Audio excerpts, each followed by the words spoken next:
안녕하세요. 저는 40대 여자입니다. 저는 결혼 생활하는 동안 참 우여곡절이 많았습니다. 제 사연을 들어주시는 유부 선배님들도 당연히 공감하시겠지만 평생 다르게 살아온 남남이 만나 가정을 이루고 산다는 게 쉬운 일이 아니라는 건 다들 잘 아실 겁니다. 결혼하고 나서 너무 힘들어서 포기하고 주저앉고 싶었던 순간이 많았어요. 제가 결혼이라는 걸 너무 쉽게 생각했었나 봐요.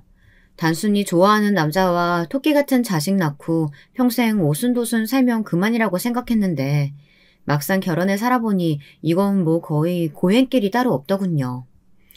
남편과 저는 친구의 소개로 만나 평범하게 1년 정도 연애하다 자연스럽게 결혼을 했어요. 남편은 제가 평소 꿈꿔왔던 배우자상과 매우 비슷한 사람이었거든요. 성실하고 배려심 넘치는 다정한 사람이었어요. 연애할 때 보니 부모님이랑 여동생에게도 굉장히 자상하더라고요. 데이트할 때도 보면 어머니와 여동생과도 자주 통화하는 것 같았어요. 저와 저녁 먹고 헤어질 때면 식당에서 따로 음식을 포장해 집에 가져가는 일도 많았답니다. 연애할 때는 그런 점이 가정적이어서 좋아 보였는데 막상 결혼하고 보니 남편의 다정다감한 면이 거슬릴 때가 한두 번이 아니었어요. 결혼한 지 얼마 되지 않았을 때의 일입니다. 출근해서 일하고 있는데 시누이한테 전화가 오더군요. 전화를 받았더니 한다는 소리가 기가 막혔습니다. 새언니, 나 지금 언니네 집인데요. 작은 방에 있는 샤넬 가방 그것 좀 빌려가도 돼요? 이번 주말에 친구 결혼식 있어서 그러는데 잠깐만 쓰고 갖다 줄게요. 저는 어안이 벙벙해져서 잠시 말문이 막혔습니다. 도대체 집 비밀번호는 어떻게 알고 집까지 들어갔으며 제 허락도 없이 제 옷방에 들어가 멋대로 물건을 뒤졌다는 사실을 도저히 이해할 수가 없었어요. 아가씨, 저한테 말 한마디 없이 집에 와서는 뜬금없이 가방을 가져간다뇨. 그게 말이 돼요? 세아가 나다. 우리 지영이가 네가 상견례 때 들고 온 가방이 마음에 든다고 해서 좀 전에 나랑 백화점 갔다 오는 길이야. 근데 그 가방이 품절이라 이제 아예 안 나온다네.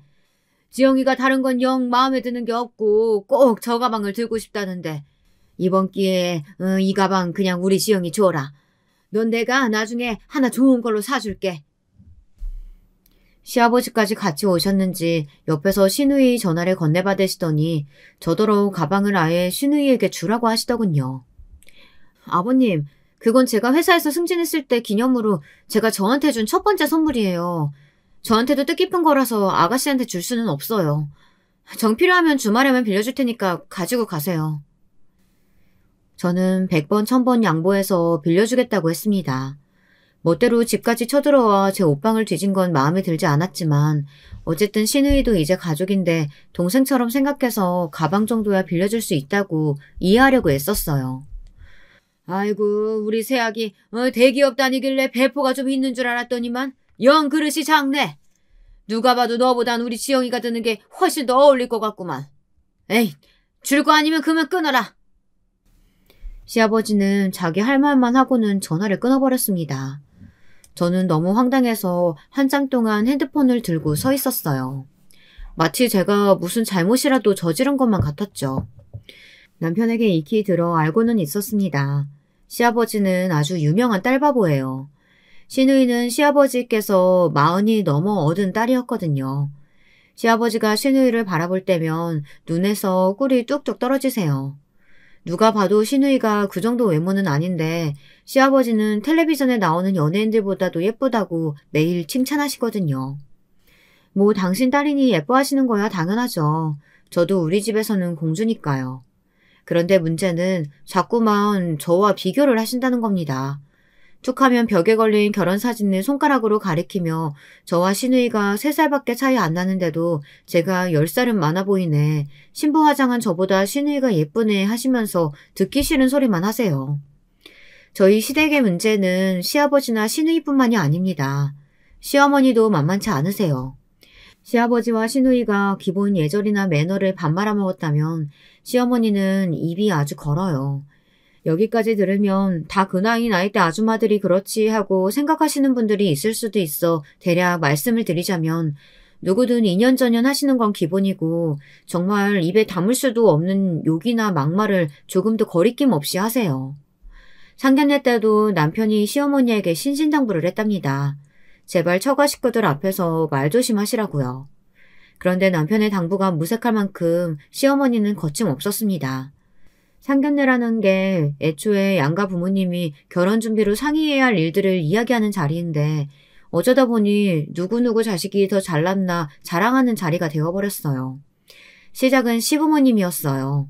남편이 대학 때부터 인기가 많아 쫓아다니는 여자들이 많았다로 시작해서 동네 사람들이 남편 중매 서려고 줄 섰다는 이야기까지 하셨습니다. 상견례 자리에서 굳이 안 해도 될 이야기를 말이죠. 그랬으니 저희 친정 부모님도 가만히 계시지 않았어요. 친정 부모님도 저에 대한 자부심이 크세요. 제가 대학을 수석으로 들어가고 4년 내내 장학금을 거의 놓치질 않고 곧바로 대기업에 철썩 붙었다는 걸 굉장히 자랑스러워 하십니다. 그러다 보니 제 자랑을 쉬지 않고 하신 거죠. 그런데 그게 듣기 싫었는지 시어머니가 먼저 비아냥거리셨어요. 여자가 머리 좋고 능력 있으면 뭐래요? 괜히 드세기만 해서 남자 기나 죽이죠. 결혼하면 집에서 얌전히 남편 내조나 잘하고 애나 잘 키우면 그게 최고죠. 어머, 사돈은 도대체 어느 시대 말씀을 하시는 거예요? 그리고 사돈 말씀대로 여자가 집에서 살림하고 애 보려면 남자가 직장도 좋고 떡하니 집도 해와야죠. 우리 딸 연봉이 훨씬 높고 신혼집도 우리 딸이 구했는데 무슨 내조에 애까지 키우라고 그러세요? 이거 봐. 옛날 말이 딱 맞다니까. 며느리 될 애가 영 딱딱하고 고집 있어 보이길래 누굴 닮았나 했더니만 역시 딸은 친정엄마 닮는다는 말이 딱 맞네. 장모라는 사람이 돈 좀 있다고 남자 집안 우습게 하는 것 좀 봐. 뭐예요? 지금 말 다 했어요? 누가 봐도 내 딸이 훨씬 잘났으니까 잘났다는 건데 뭐가 문제예요? 삽시간의 분위기는 이상해졌습니다. 시아버지와 친정아버지가 좋은 자리에서 뭐하는 거냐고 말리셨는데도 시어머니와 친정엄마는 상견례가 끝날 때까지 티격태격 하셨어요. 그런데 거기서 끝이 아니었습니다. 시어머니께서 심기가 안 좋으신 상태였는데 하필이면 식사를 서빙하던 직원분이 실수로 뜨거운 그릇을 시어머니 손에 살짝 닿게 했나 봐요. 시어머니께서 순간 뜨겁다며 소리를 지르셨습니다. 직원분이 바로 죄송하다고 했는데도 시어머니는 이게 죄송하다는 말로 되는 거냐고 직원이 들고 있던 쟁반을 손으로 밀쳤어요. 그러자 쟁반에 있던 그릇들이 바닥으로 다 떨어졌습니다. 쨍그랑 소리를 내며 다 깨지고 난리도 아니었어요. 놀란 직원분이 사과까지 했는데 왜 이렇게까지 하시냐고 이야기하자 시어머니 눈빛이 갑자기 휙 변하시더라고요. 그러더니 자리에서 벌떡 일어나 직원에게 고래고래 소리를 질렀습니다. 젊은 년이 어디서 손님한테 눈을 부라리며 또박또박 말대꾸를 해? 너 우리가 시킨 한정식 1인분이 얼만 줄 알아? 그 돈에 너도 포함이야. 실수했으면 머리 조아리고 사과를 해야지. 어디서 큰 소리야? 세상 천지에 저런 무식한 사람이 정말 있더군요. 저는 드라마 속에나 저런 사람이 있는 줄 알았어요. 그런데 정말 존재하고 있었습니다. 저와 친정 식구들은 너무 창피해서 불이 나게 식당을 나왔어요. 그리고 남편에게 나중에 통화하자고 하고는 후다닥 집으로 돌아왔습니다. 그날 저녁 시아버지에게 연락이 왔어요. 시어머니가 성격이 워낙 불같아서 한번 기분이 상하면 앞뒤 구분 못하고 지르는 성격이라고요. 저희 부모님에게 사과 말씀 전해달라고 하셨습니다. 친정 부모님은 당연히 걱정이 많으셨어요. 그런 무식한 여자를 어떻게 시어머니로 모시냐고요. 저도 고민이 되지 않았던 건 아닙니다. 시아버지께서 시어머니 성격이 불같다고 하시기는 했지만 그건 성격이 불같아서가 아니라 그냥 몰상식한 거니까요. 하지만 그때는 이미 제 눈에 콩깍지가 제대로 씌어있을 때였어요. 결혼은 시어머니가 아니라 남편과 하는 거니 상관없다고 생각했죠. 물론 그날 이후 양가 부모님은 결혼식 날까지 한 번도 만나지 않으셨습니다. 친정 부모님께서 제 고집을 이기지 못하고 결혼을 허락하게 하셨지만 다시는 시댁 식구들을 만나고 싶어 하지 않으셨거든요. 그래도 시간이 갈수록 남편을 상대해보고 나니 친정 부모님께서는 점차 남편을 예뻐하셨습니다. 남편이야 저한테 워낙 잘하고 다정다감한 사람이라 친정 부모님께도 잘했거든요. 하지만 시부모님은 달랐어요. 전혀 저를 가족으로 받아들인다는 생각이 들지 않았습니다. 서운할 때가 한두 번이 아니었어요. 어느 날이었습니다. 시댁 식구들과 밖에서 식사하고 집에 들어가는 길에 신우이가 살 게 있다면서 백화점에 온 식구를 다 끌고 갔어요. 제가 말씀드렸었죠. 시아버지는 아주 시누이라면 죽고 못 산다고요. 여기저기 옷가게를 뒤지고 다니는 시누이 뒤를 시아버지께서 졸졸 쫓아다니시면서 모델 같다, 배우 같다, 다 어울린다, 이거 사라 저거 사라 하셨습니다. 괜히 그 꼴이 보기 싫어 저도 옷 구경이나 하자 싶어 가게에 들어가 옷을 입어보았어요. 그런데 굳이 제 뒤를 따라온 시누이가 제가 입어보고 있던 옷이 예쁘다며 벗어보랍니다. 제가 마음에 들어서 사겠다고 했는데도 자기가 입어보겠다고 우기는 겁니다. 어이가 없었어요. 제가 먼저 고른 옷인데 갑자기 나타나 가로채다뇨. 이건 누가 봐도 저를 괴롭히려는 거로밖에 보이지 않았습니다. 저는 시누이에게 뺏기고 싶지 않아 바로 옷을 가지고 계산대로 가지고 갔죠. 그런데 시누이가 뜬금없이 아빠라고 소리치더군요. 빨리 와서 자기를 도와달라는 식으로요. 순간 저는 기가 차서 코웃음을 쳤어요. 어린애도 아니고 뭐하는 짓인가 싶었죠. 그런데 더 어이가 없던 건 바로 시아버지였습니다. 시누이의 말 한마디에 불쑥 나타나서는 제 앞을 가로막고 서더니 제가 들고 있던 옷을 가져갔어요. 아니, 가져간 정도가 아니라 획 빼앗았습니다. 새아가, 너는 시누이가 그 옷이 마음에 든다는데 사주지는 못할 망정 꼭 그렇게 뺏어가야 직성이 풀리니? 아버님, 제가 먼저 고른 옷인데 제가 사는 게 당연하죠. 이게 뭐라고 양보를 해요? 어떨 때 보면 시아버지는 시누이를 5살 아이로 생각하는 것 같았습니다. 딸이 부른다고 쪼르르 달려와서 며느리한테 옷을 달라뇨. 근데 더 기가 막혔던 건 시아버지가 말도 안 되게 유치하게 굴었다는 겁니다. 자, 그럼 여기 있는 사람들한테 한번 물어볼까? 그 옷 누구한테 더 잘 어울리는지. 진영아, 네가 말해봐라. 이 옷 네 동생한테 더 잘 어울리지? 정말 은근슬쩍 사람 꼭지 돌게 하는 데는 달인인 것 같았습니다. 옷을 들어올리며 남편에게 시누이에게 더 어울리지 않느냐고 묻더군요. 순간 저는 얼굴이 다 빨개졌습니다. 명색이 저도 이 집의 며느리인데 어떻게 그렇게까지 할 수가 있을까요? 가족끼리 옷 하나 가지고 유치하게 왜 싸워요? 여기요. 이 옷 2개 포장해주세요. 둘 다 내가 사줄 테니까 기분 풀고 그만 가요.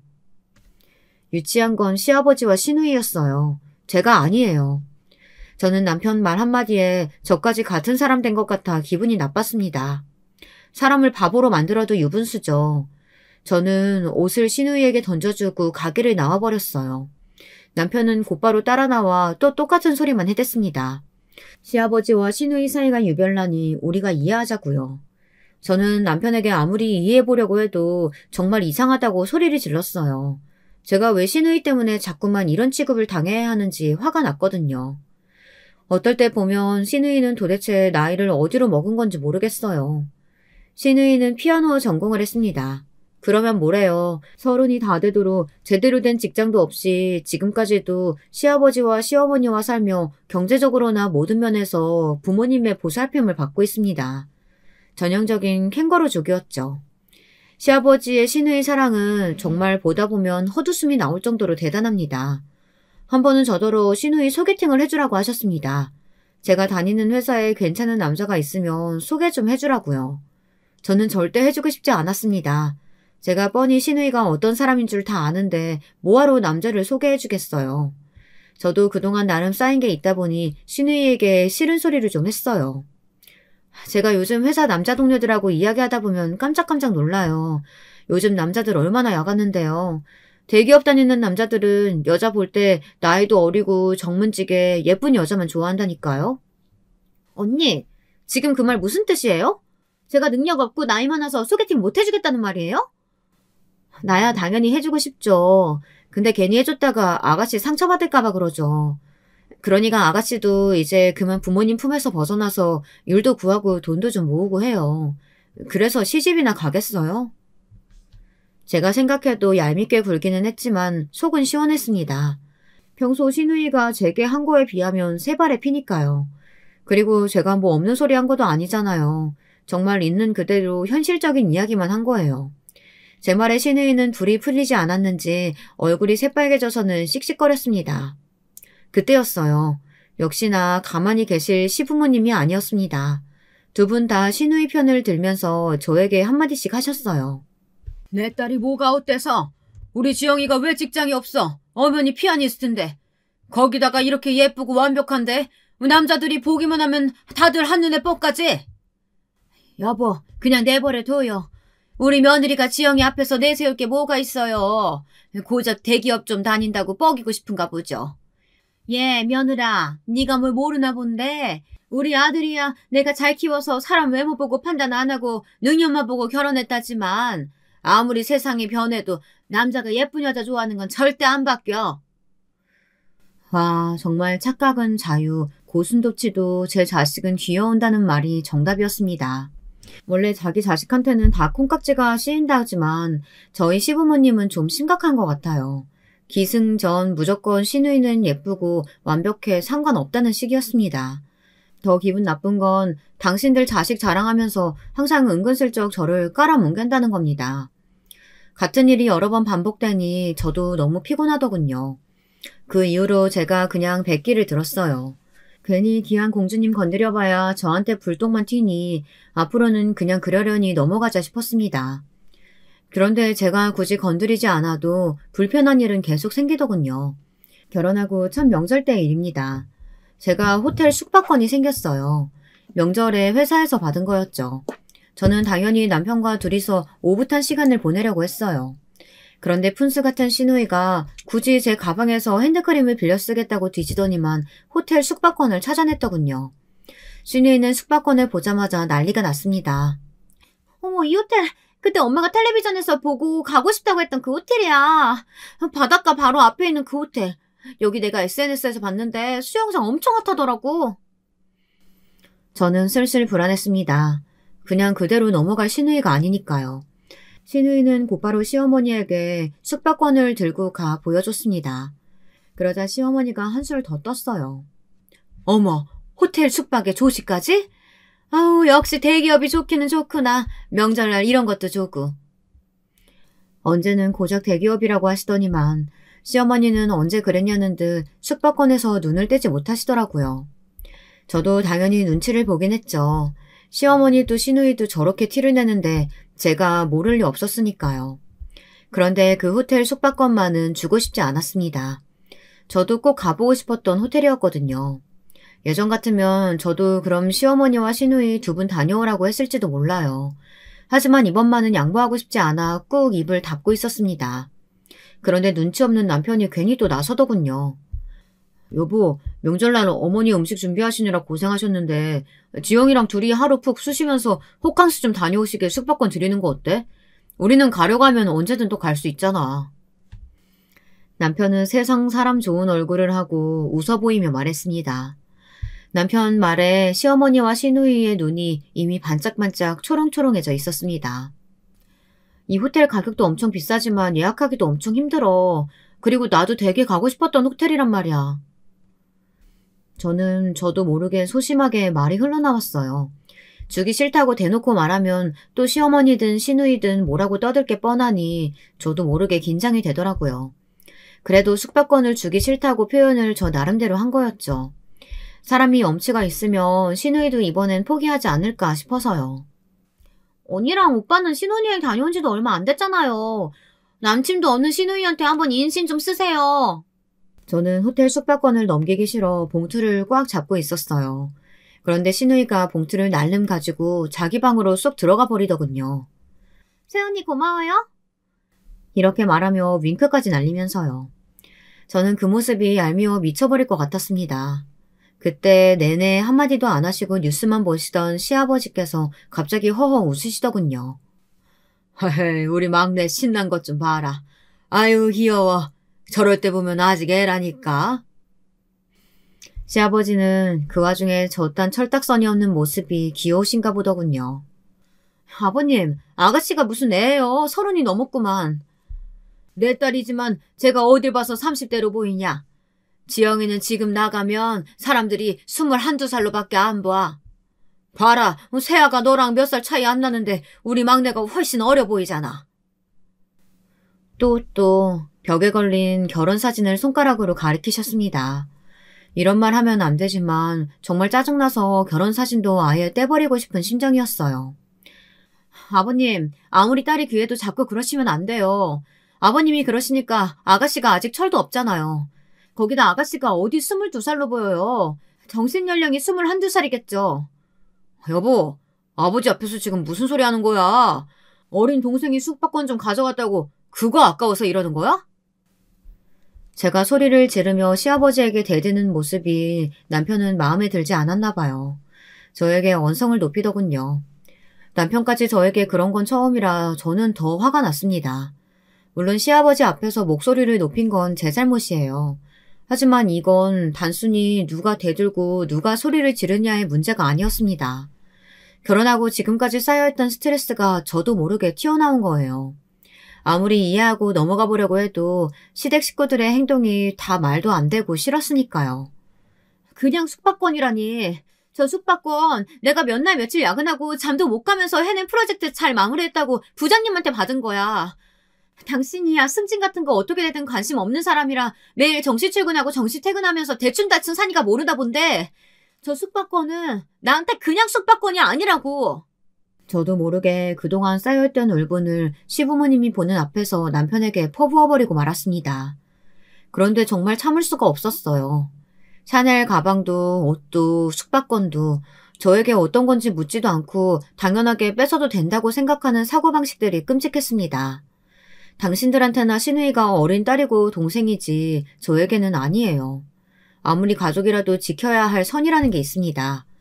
남편은 가만 보면 제가 가진 걸 시댁 식구들과 함께 나눠 쓰는 걸 너무 당연하게 생각했어요. 남편 것도 시댁 거, 제 것도 다 시댁 거. 아무리 가족이라도 그 정도가 심했습니다. 이거 봐. 내가 이럴 줄 알았다니까? 며느리라는 년이 감히 시부모님 앞에서 남편한테 소리를 질러? 지금 네가 우리 아들보다 더 좋은 직장 다니고 돈 좀 번다고 생색내는 거지? 네가 잘났으니까 우리가 여왕처럼 떠받들어 모셔야 하는데 안 그러니까 네가 배알이 꼬인 거 아니야? 어머니 고정하세요. 제가 잘 이야기하고 타이를게요. 남편은 시어머니가 흥분해서 더 심한 말이라도 할까봐 무서운지 아주 시어머니 눈치를 보느라 정신이 없었습니다. 타이르긴 뭘 타일러. 우리 집 며느리로 들어왔으면 남편이 하라는 거 하고 가르치면 가르치는 대로 해야지. 세아가 너 한 번만 더 우리 집안 무시했다가는 내가 가만히 안 있을 거야. 그날 집에 돌아오는데 저는 오는 내내 펑펑 울었어요. 너무 서럽고 억울해서 눈물이 멈추질 않았습니다. 남편은 당황해서는 미안하다고 연신 사과만 했어요. 저는 그게 더 얄미웠어요. 남편은 저에게 어른들은 원래 변하질 않으시니 백날 이야기해봐야 소용없답니다. 젊은 우리가 참아야 한다고요. 자기도 알잖아. 지영이 어릴 때 많이 아파서 병원 신세 많이 진 거. 그때부터 아버지는 지영이 어떻게 될까봐 노심초사하면서 사셔. 그래서 지영이라면 끔찍하셔. 자기가 많이 힘들겠지만 조금만 더 이해해줘. 내가 더 잘할게. 남편은 우리 집은 원래 그러니 이해해달라. 매일 그 소리였습니다. 제 앞에서 대놓고 저와 외모 비교하고 제 것까지 자꾸 다 내어주라는 듯 구시는데 제가 왜 참고 이해해야 하는지 모르겠더군요. 저는 시댁 식구들과 다 안 맞았어요. 시아버지, 시어머니, 시누이 누구 하나 맞는 사람이 없었습니다. 사실 그때 저는 많이 고민했어요.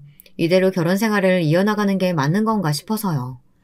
그런데 인생이란 게 역시 제 마음대로 되지 않더군요. 그런 와중에 제가 임신을 했어요. 당시에 아이를 갖겠다고 계획하고 있었던 것도 아니었기 때문에 사실 저는 임신 사실이 반갑지만은 않았어요.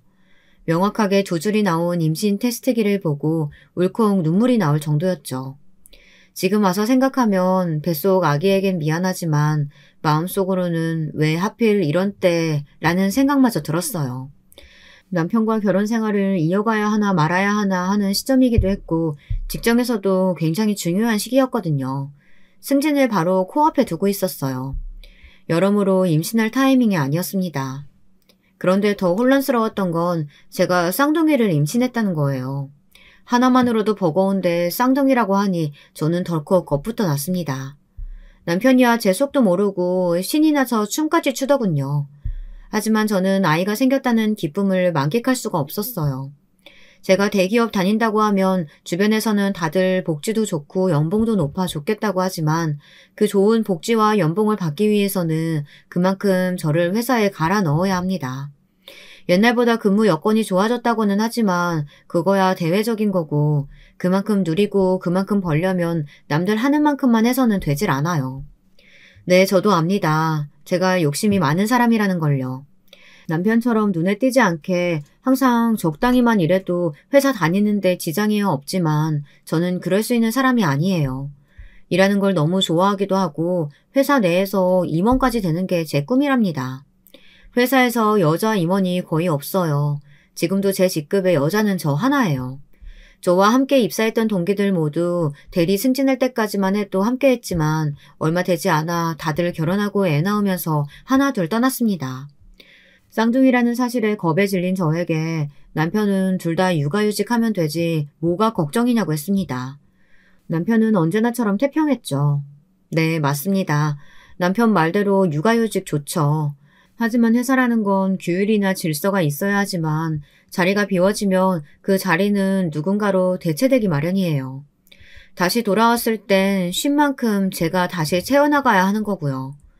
대기업에서 1년이란 공백을 다시 메꿔 제 자리를 찾기엔 쉬운 일이 아니에요. 제 고민에도 남편은 별일 아니라고 생각했어요. 제 능력이면 아이 키우고 다시 회사로 돌아가도 금방 따라잡을 거라고요. 결혼 전에는 그런 긍정적이고 자유로운 남편의 모습이 좋았어요. 하지만 결혼하고 보니 이제는 그런 모습이 조금 무책임하기까지 보였습니다. 남편은 사실 동기 중 직급이 제일 낮습니다. 그런데도 일에 전혀 욕심이 없어요. 워라밸을 중요하게 생각합니다. 회사에 아무리 바쁜 일이 있어도 남편은 항상 정시에 퇴근해 헬스장에 갑니다. 그리고는 곧바로 집에 돌아와 제가 퇴근하기 전에 저녁을 차려놔요. 요리하는 것도 좋아하거든요. 저는 남편처럼 살 수 없는 성격이다 보니 그런 모습이 어떨 땐 멋있고 부럽다가도 저러다 잘리면 어쩌려고 하지라는 생각이 들기도 합니다. 제가 다니는 대기업처럼 정년이 어느 정도 보장이 되는 것도 아닌 중소기업에 다니면서도 조금 더 나은 회사로 이직을 하고 싶다거나 조금 더 위로 올라가고 싶다는 마음이 전혀 없어 보였어요. 임신하고 점점 배가 불러오다 보니 저도 예민해져서 그런 문제로 남편과 다투게 되더군요. 만약 제가 아이를 낳고 쉬는 동안 회사에서 제 위치가 달라지고 더는 일을 할 수 없는 상황이 오게 되면 어쩌나 저는 불안했습니다. 자기는 정말 승진하고 싶지 않아? 계속 혼자 승진 못하다가 아래 직원들이 먼저 승진하면 계속 직장 생활하기 어려울 수도 있잖아. 그럼 좀 어때? 난 괜찮아. 내가 당신처럼 일에 욕심 있는 것도 아니고 나한텐 직장은 하루하루 학교 다니듯 다니는 거야. 언젠가는 졸업할 수 있겠지. 뭐 이런 느낌으로. 그게 한 집안의 가장이라는 사람이 할 소리야? 당신이 그러니까 내가 일에 더 욕심내게 되고 집착하는 거 모르겠어? 제가 좋아서 하는 일이면서 저는 괜히 남편 핑계를 댔습니다. 사실 남편이야 아이가 태어나도 육아휴직이 끝나면 바로 회사에 나가면 그만이잖아요.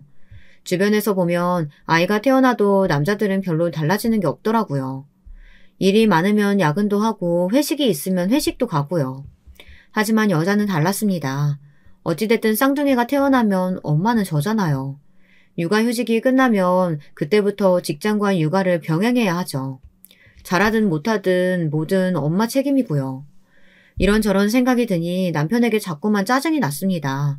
거기다가 저와 같은 직급의 직원 중 차기 부장 자리는 공공연하게 제 것이었는데 이런 타이밍에 애를 낳고 집에서 애나 보고 있을 수는 없었어요.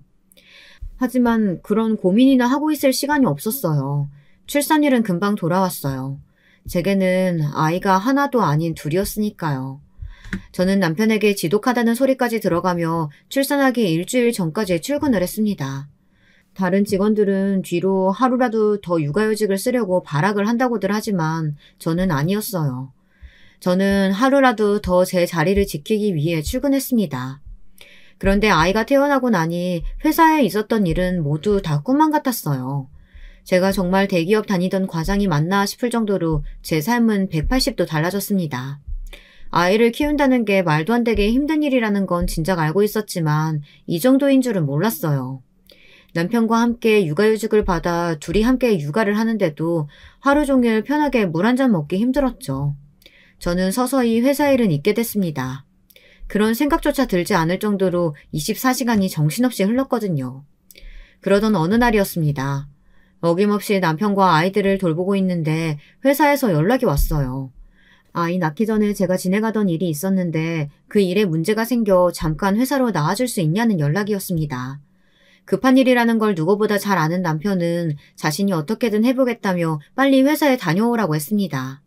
그 순간 저는 온몸에 전율이 흘렀어요. 하루 종일 3시간도 채 자지 못하고 제정신도 아니었는데 힘든 것마저 다 잊을 정도로 너무 좋았어요. 이 육아 지옥에서 잠시나마 탈출할 수 있다는 게 너무 행복했습니다. 그날 오랜만에 반나절을 회사에서 일하다가 집에 돌아왔어요. 그런데 문제가 생겼더군요. 집에 남편은 없고 시부모님이 와서 저희 쌍둥이를 보고 계시더라고요. 시부모님은 집에 돌아온 저를 날카로운 눈으로 쏘아보셨어요. 세아가, 너 남편 몸이 저 정도로 망가질 때까지 아내라는 애가 도대체 뭐하고 있었던 거냐? 얘가 도대체 얼마나 잠을 못 자고 먹지를 못했는지 몰골이 말이 아니더라. 그런 애한테 갓난쟁이 둘 다 맡겨놓고 나가면 어떡해? 그래놓고 너는 일에 손이 잡히든? 알고 보니 남편이 쓰러졌다네요. 제가 회사에 가고 나서 얼마 뒤에 남편이 아이들 분유타는데 자꾸만 하늘이 빙빙 돌고 너무 어지러워 도저히 서 있을 수가 없었답니다. 남편은 결국 시어머니께 연락을 드렸대요. 잠깐 와서 아이들 보는 걸 좀 도와달라고요. 그리고 제게는 절대 연락하지 말라고 했나 봐요. 남편 목소리가 얼마나 안 좋았는지 시부모님과 시누이가 바로 달려왔대요. 그런데 남편이 바닥에 쓰러져 있었던 거죠. 쌍둥이들은 집안이 떠내려가라 울고 있고요. 곧바로 시누이가 남편을 데리고 응급실에 갔고 시부모님은 남아 쌍둥이를 돌보셨답니다. 제가 오기 바로 전에 시누이에게 연락이 왔는데 남편이 쓰러진 이유가 과로라고 했다네요. 면역 상태가 완전히 무너져서 며칠 푹 쉬어야 한다고요.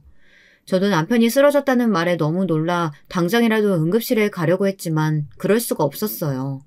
남편이 쓰러진 일로 시부모님의 모든 원망은 저를 향했거든요.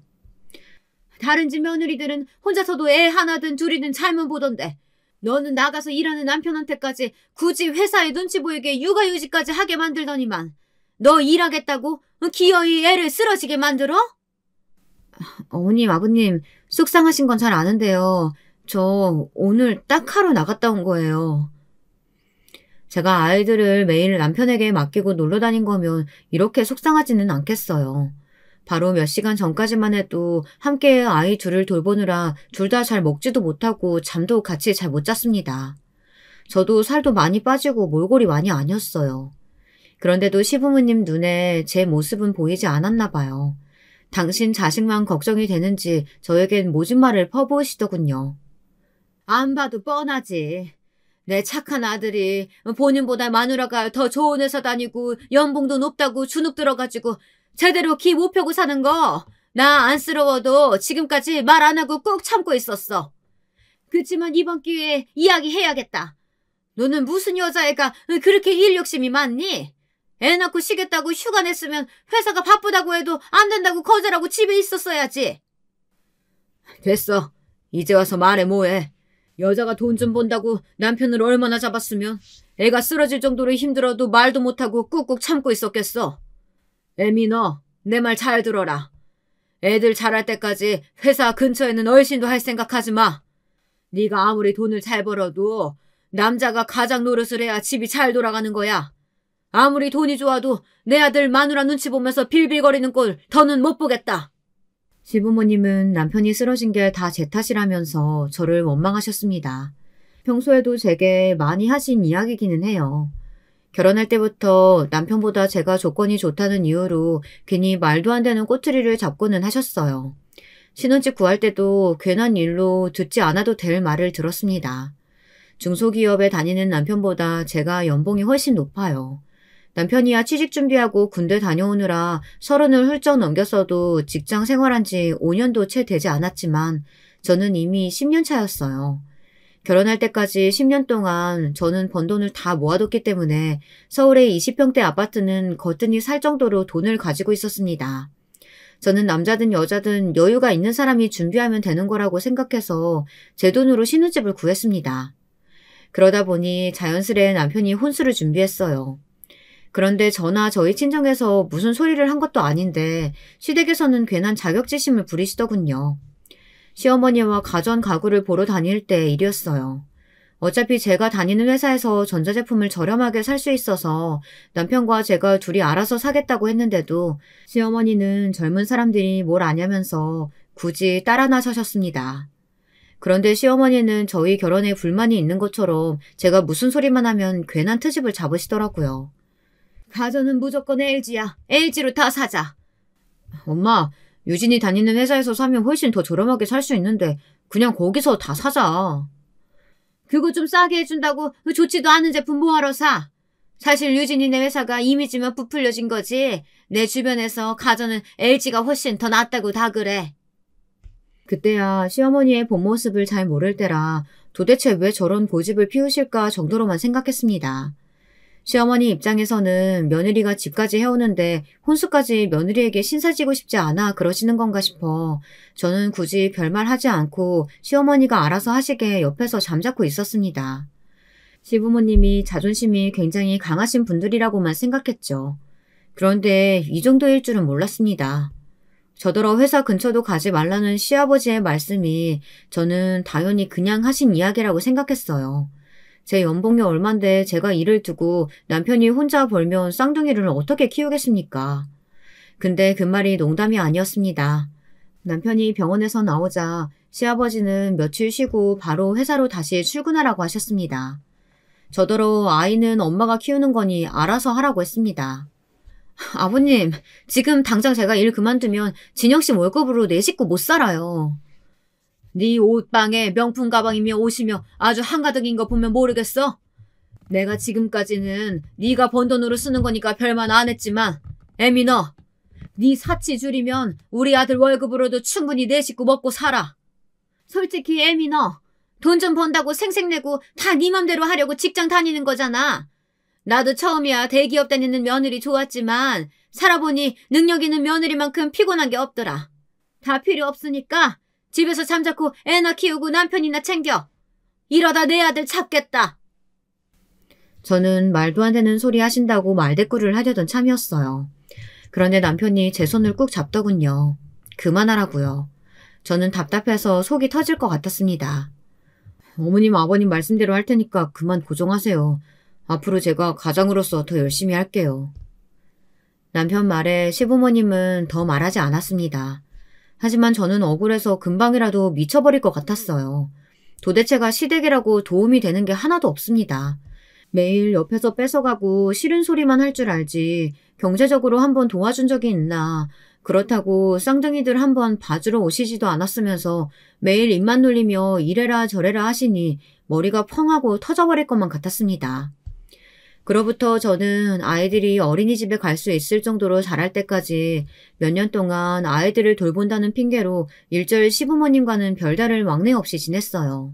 만나기만 해봐야 듣기 싫은 소리만 하고 자기들 잘났다고 떠드는 소리 듣기 싫었거든요. 거기다가 얼마 전 시댁에 갔을 때 또 한바탕을 했어요. 아이들이 어린이집에 들어갔다는 소리에 시아버지가 엄마가 집에 있는데 어린애들을 뭐 벌써부터 어린이집에 보내냐고 잔소리를 하시더라고요. 그래서 제가 집에 있기는 해도 너무 답답해서 아르바이트를 시작했다고 했어요. 그런데 제 말에 시아버지 시어머니가 비웃으시더군요. 아이고 4년제 장학금 받고 대기업까지 다니신 잘나신 우리 며느리가 무슨 아르바이트를 한대? 너 되게 심심했나 보구나. 집에 붙어서 애들 보고 남편 좀 챙기라니까 또 기어이 밖을 기어나가. 너도 참 답 없다. 와, 막말도 이제 하도 듣다 보니 적응이 되나 봅니다. 저는 피식 콧방귀를 끼고 말았어요. 제정신이 아닌 사람들과 말 섞어봐야 뭐하나 싶어서요. 그러던 어느 날이었습니다. 시아버지 생신날이라 남편이 식당 예약을 해놨대요. 제가 일이 늦어져서 남편이 먼저 쌍둥이를 데리고 식당에 가고 저는 차가 막혀서 조금 늦었습니다. 그런데 식당 입구에 시어머니가 서 있더라고요. 뭐가 또 마음에 안 드시는지 가게 직원이랑 실랑이를 하고 있었습니다. 듣고 보니 누가 봐도 시어머니 잘못이었어요. 저희가 주문하지도 않은 걸 서비스로 달라고 했는데 직원이 안 된다고 하자 욕까지 섞어가며 소리를 지르고 계시더라고요. 저는 쪽팔려서 그냥 식당 안으로 들어가려다 아무래도 직원분께서 곤란하실 것 같아 제가 시어머니를 말렸습니다. 그만하시라고요. 드시고 싶은 거 추가로 시키면 되지 구질구질하게 왜 그러시냐고 했습니다. 제 말에 시어머니의 눈빛이 변하더니 화풀이를 저에게 하시더군요. 뭐야? 넌 며느리라는 년이 시어머니가 아니라 생판 모르는 년 편을 들어? 거기다가 꼴랑 200만 원 벌러 다니는 주제에 시아버지 생일에 늦어? 네가 아직도 네 주제를 모르고 시댁을 무시하는구나. 넌 아무래도 좀 맞아야겠다. 시어머니는 이제 아예 정신이 나갔는지 제 뺨을 올려붙였습니다. 저도 가만히 당하고만 있을 수는 없었어요. 이놈의 망할 놈의 집구서 더는 지긋지긋해서 상상도 못하겠더군요. 그때 밖에서 나는 소리를 듣고 남편과 시누이가 나왔어요. 저는 곧바로 시누이에게 다가가 시어머니가 제게 한 것처럼 똑같이 시누이 뺨을 올려붙였어요. 찰싹. 시누이의 뺨을 갈기는 소리가 나자마자 시아버지도 식당 안에서 불이 나게 달려와 시누이 앞을 가로막으며 제게 소리를 질렀습니다. 지금 이게 뭐하는 짓이냐고요. 뭐하는 짓이긴 뭐하는 짓이에요. 이에는 이, 눈에는 눈이죠. 어머님이 제가 아버님 생신에 좀 늦었다고 제 뺨을 날리셨으니까 제 옷이며 가방 몰래 빼돌려서 당근에 올려 파는 시누이 뺨도 제가 좀 때릴 수 있죠. 그 순간 시누이의 눈이 금방이라도 튀어나올 것처럼 동그래졌더군요. 제 말에 남편까지 시누이와 시어머니에게 노발대발하며 사실이냐고 소리쳤습니다. 시누이는 제가 모를 줄 알았을 거예요. 사실 우리 집에는 거실과 아이들 놀이방에 CCTV가 설치되어 있어요. 보안 모드로 해놓았을 때 집안의 움직임이 감지되면 제게 바로 연락이 옵니다. 그런데 집이 비었을 때 시누이가 몇 번이나 집에 드나드는 걸 제가 CCTV로 확인했어요. 도둑고양이처럼 들어와서 제 옷방에 들어가 뭘 잔뜩 들고 집을 나가기를 수십 번이었어요. 집에 와서 확인해보니 제가 예전에 들었던 가방이나 옷 같은 게 하나둘 없어졌더라고요. 처음엔 시누이가 가져가 입나 보다 하고 넘겼어요. 그런데 우연히 당근 중고마켓을 구경하는데 제 옷이 올라와 있더라고요. 정말 기가 막혔습니다. 자식이라고는 도둑년으로 키워놓고 어디서 큰 소리예요? 여보, 나 웬만하면 당신이랑 참고 살려고 했거든? 나 도저히 당신네 식구들 감당 못하겠어. 우리 이혼해. 쌍둥이들은 내가 데려갈 테니까 당신은 그냥 당신의 집으로 돌아가. 진심이었습니다. 정말 시댁이라면 이제는 치가 떨렸어요. 시누이가 그딴 짓까지 하는데 참아준 건 오로지 남편 보고 참은 거예요. 남편은 저와 우리 쌍둥이들을 위해 많은 희생을 감수해줬으니까요. 그런데 저도 할 만큼 했습니다. 아무리 그래도 이런 몰상식한 인간들한테 욕까지 먹고 뺨까지 맞으면서는 못 살겠어요. 얼씨구? 감히 니년이 내 딸 도둑형 취급하는 것도 모자라서 뭐? 이혼? 꼴값 떨고 있네. 꼴랑 200번은 주제 무슨 네가 애들을 키운다고 지랄이야? 저기요 아줌마. 몰라도 너무 모르시네. 당신 아들이야말로 지금 200이 아니라 100원 한 푼도 못 벌고 집에서 살림하거든요. 내가 이 집 가장이에요. 거기다가 200이 아니고 2억이 내 연봉이라고요. 뭐야? 이게 다 무슨 소리야? 아들, 얘가 지금 무슨 소리 하는 건지 똑바로 설명해봐라. 사실 저와 남편은 시부모님께 거짓말을 했습니다. 시부모님께서 남편보다 잘난 저를 너무 시샘하시면서 제가 모든 육아를 남편에게 강요하고 모성애가 없는 사람인 것처럼 몰아가는 바람에 저도 욱해서 회사를 그만두겠다고 말하기는 했지만 결국 저는 회사를 그만두지 않았어요. 저는 제 경력과 승진을 도저히 포기할 수가 없었습니다. 제가 남편보다 똑똑하고 잘났다는 이유로 이대로 집구석에 주저앉을 수는 없었습니다. 남편은 밤새 우는 저를 걱정했어요. 그리고 남편은 큰 결심을 해줬습니다. 저 대신에 남편이 일을 그만뒀어요. 저희 부부도 신중하게 생각하고 내린 결론이었지만 시부모님께서 이 사실을 알게 되면 난리 정도로 끝나질 않으실 테니 저희는 시부모님께 거짓말을 하기로 했습니다. 그래서 제가 일을 그만두고 아이들이 어린이집에 간 시간에만 아르바이트를 한다고 둘러댄 거예요. 현실은 남편이 일을 그만두고 가정주부로 살고 있었죠. 아이고, 이게 무슨 일이야. 금이야 오기야 잘난 내 아들이 꼬리 9 달린 불려시 잘못 만나서 졸지에 집에서 애나 보고 살림이냐 한다니. 엄마, 지금 그런 말 할 때야? 연봉이 2억이라잖아. 언니, 승진한 거 맞죠? 와, 대박. 완전 능력자. 그러면서 가방 몇 개 당근에 좀 갖다 팔았다고 뭘 치사하게 그래요. 이 김에 나 용돈이나 좀 챙겨줘요. 정말 답이 없는 집구석이었습니다. 사람 말을 못 알아들어도 이렇게 못 알아들을 수가 없더군요. 다들 내 말 못 들었어요? 나 이혼할 거라고요. 당신들이랑은 아예 인연 끊겠다고. 저는 식당이 떠내려가라 소리를 질렀습니다. 그러자 믿기지 않는 일이 벌어졌습니다. 남편이 제 앞에 무릎을 꿇었어요. 여보, 정말 미안해. 우리 집 식구들 이 모양인 거 내가 지금까지 알면서도 모른 척했어. 나도 더는 내 새끼들 앞에서 쪽팔려서 안 되겠다. 내가 우리 부모님 동생 다 버릴게. 그러니까 제발 나랑 이혼한다는 소리는 하지 마. 뭐야? 이 자식아. 너 지금 그게 부모 앞에서 할 소리야? 저따 싸가지 없는 년 때문에 부모 형제 다 버리고 안 보고 살겠다고? 아빠, 정신 차려. 우리 집 형편에 올케 언니 같은 며느리 어디서 본다고 그래. 언니, 지금까지 내가 서운하게 했으면 미안해요. 나 봐서라도 이해해줘요. 가관도 이런 가관이 없었습니다. 이혼하겠다는 말 한마디에 다들 난리가 나서 자기들끼리 싸우고 있더군요. 저는 그대로 쌍둥이들만 데리고 식당을 나왔어요. 남편은 시부모님의 만류도 뿌리치고 저를 따라 나섰습니다. 그러면서 제발 이혼만은 안 된다고 사정사정을 했어요. 자기가 저와 쌍둥이들을 위해 얼마나 헌신적으로 살아왔는데 이러냐고요. 눈물까지 그렁그렁해서는 울부짖는 얼굴을 보니 저도 마음이 좋지 않았습니다. 남편 말이 맞아요. 남편은 제가 하고 싶은 대로 도와주기 위해 일도 그만두고 제게 헌신을 다했어요. 하지만 고민이 됐습니다. 남편이 지금이야말로 부모님까지 버리고 저와 살겠다고 하지만 부모 말이라면 껌뻑 주는 효자가 정말 그 말을 지킬 수 있을지 믿을 수가 없었거든요. 하지만 저는 남편과 살겠다고 저 거지 같은 시댁 식구들까지 더는 감당할 수 없었어요.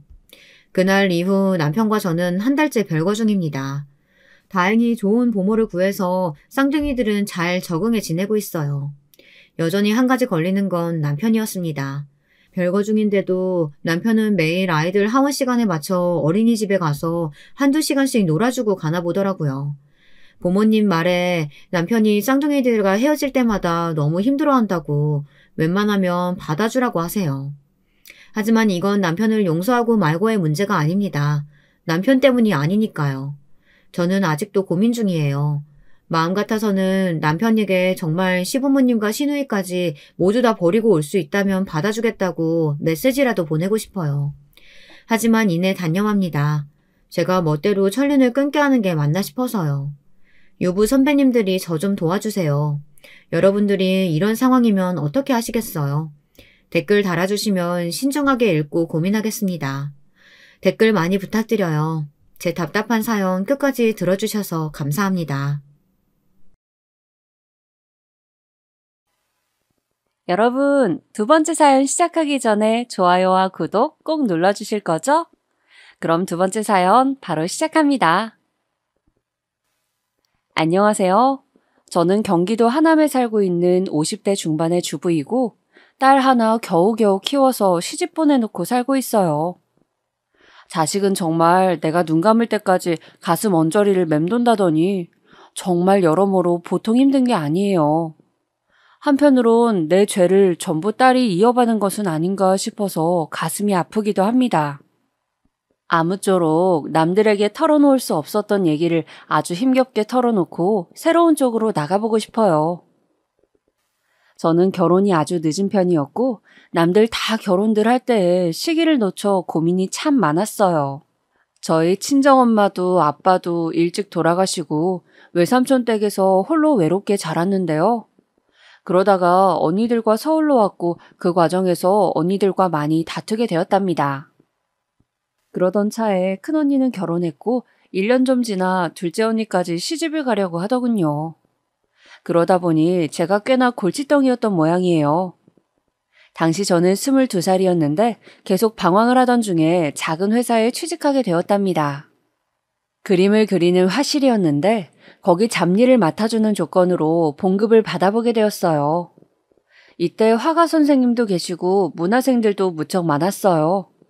하지만 군기가 엄청 셌던지라 그 분위기는 역시나 살벌했답니다. 이 당시에 화가 선생님이셨던 분, 부르기 편한 말로 김 선생님이라고 지칭을 해보면 늘상 저에게 다정하게 잘해주셨어요. 미쓰리는 아직 실력이 조금 딸리는 것 같아. 그렇지만 조금만 더 준비하면 잘 될 거야. 내가 봐도 가능성이 있어. 부족한 제 실력을 그렇게 꾸짖지 않으셨고 늘상 가벼운 작업부터 자잘한 심부름까지 저에게 맡기셨어요. 그래도 제가 수세마는 감각이 좋다 보니 그런 것들을 보기 좋게 여기셨는지 어느 순간부터 격리일도 비슷하게 맡기게 되었답니다. 이때 화실에는 저 말고도 일하고 있는 문화생들이 꽤 있었는데 당연히 제 또래 여자애들도 있었고 남자들도 좀 있었어요. 총 7명 정도였고 김 선생님네 8, 9살 난 아들, 딸 그리고 사모님까지 꽤 규모가 있는 집에 살고 있었답니다. 그런데 이때 여자들끼리 나름 쟁쟁하게 기싸움도 있었고 들어온 지 얼마 안 되어 화실 돈 관리를 하는 저를 싫어하는 남자 문화생들도 있었어요. 그중 가장 힘들었었던 건 미옥이라는 친구였는데요. 제가 처음 들어왔을 때에는 무척이나 제 사정을 생각해주는 것처럼 하더니 갈수록 저를 모함하고 못되게 구는 거예요. 좀 이상하지 않아? 돈 같은 거 맡기는 건 사모님께 해도 되는데 왜 김 선생님은 너한테 맡기신 거지? 있잖아. 엊그제 순철 씨가 그러더라고. 영숙 씨랑 김 선생님이랑 저만치 버스 정류장에 같이 있는 걸 봤다나? 아니지. 내가 볼 땐 아닌 것 같아서 말이야. 저는 이 말을 듣고 너무 당황스러워서 단번에 아니라고 했어요. 실제로 그런 일이 없기도 했고요. 처음에는 이게 절 걱정해주는 말인 줄 알고 순진하게 믿고 제 상황을 다 얘기했었어요. 아니야. 언제를 말하는 건진 모르겠지만 나는 따로 김 선생님과 있을 일이 없어. 여기 화실 안에서나 뵙는 것 말고는 없어. 미옥 씨도 마찬가지 아니야? 순철 씨는 왜 그런 말을 하는 거야? 어머, 그럼 순철 씨는 왜 그렇게 말을 했을까? 혹시 순철 씨가 영숙 씨를 좋아하나? 뭔가 질투하는 것 같은 말투더라고. 이렇게 말을 하니까 정말 뭔가 모함에 둘러싸일까봐 혹은 누군가의 질투로 이런 상황이 된 것 같다며 말해주니 전 그대로 믿었어요. 그런데 나중에 지나고 보니까 말이 이상하게 와전되어 있더라고요. 정말 진실이 아니라고 말을 한 것뿐이었는데 어느 순간 저는 사모님께 불려가게 되었어요. 저기 영숙 씨, 이달까지만 일하고 나가주면 안 될까? 우리가 조금 사정이 있어서 그래. 이때 어찌나 갑작스레 말씀을 하시는지 저는 여기서 받는 봉급으로 그럭저럭 언니들과의 생활을 청산하고 혼자 잘 지내고 있었거든요. 그런데 해고를 당하게 되는 처지이니 당황스러울 수밖에 없는 거예요. 하지만 사모님은 끝끝내 제 눈도 쳐다보지 않고 몇 마디 떼시더니 나중에는 점점 언성이 높아지시는 거예요. 영숙 씨, 내가 마음 같아서는 여기가 정말 우리 집만 아니면 머리채라도 잡고 끌고 가고 싶은 기분이야. 우리 남편이랑 밖에서 따로 만난다며? 내가 그 말을 미옥 씨한테 듣고 어찌나 기가 차던지 대체 언제부터야? 아니, 이런 걸 듣고 싶지도 않고 어쩌고 싶지도 않아. 그런데 영숙 씨 그거 알아? 머릿속이 너무 혼란스러웠어요. 사모님이 갑작스럽게 저를 이렇게 몰아가시는데 뭘 어디서부터 듣고 아시는 건지 모르겠더라고요.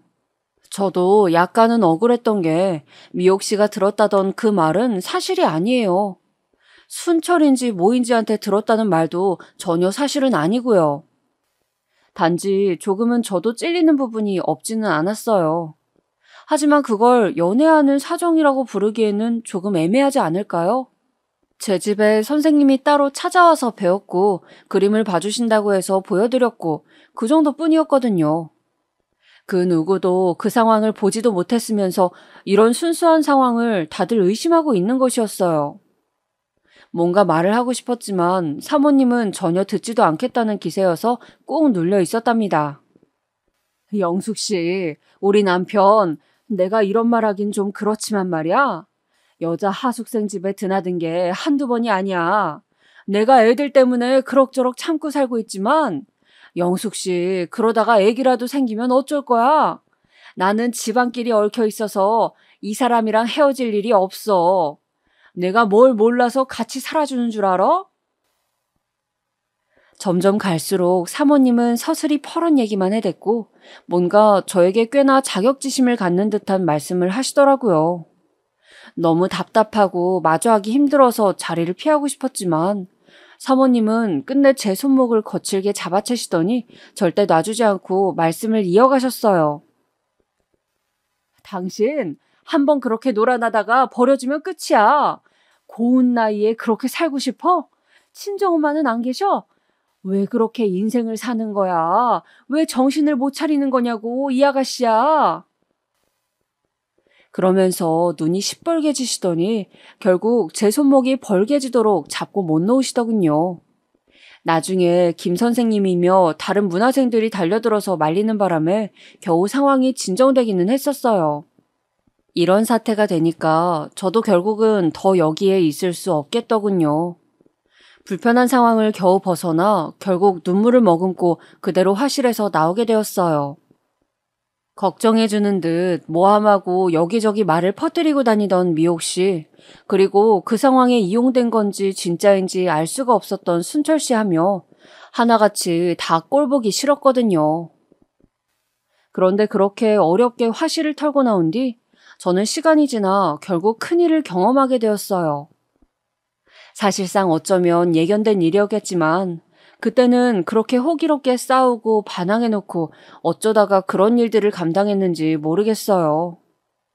사모님이 저주처럼 퍼부었던 마지막 그 무서운 말처럼 저를 잡아주는 어른이나 누군가가 있었더라면 좀 달랐을까요?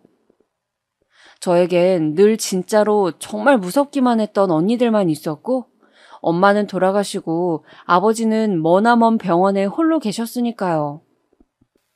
그러다가 겨우 독립하고 떨어져 나와 혼자 꾸린 생활에서 저에게 손을 뻗어준 어른의 손길, 그리고 이성으로 느껴지는 사람을 처음 겪어보니 그때 분별이 잘 안 된 건 맞는 듯해요. 아무튼 다 자르고 사실만 말을 해보자면 저는 어느 작은 병원에서 아기를 낳게 되었어요.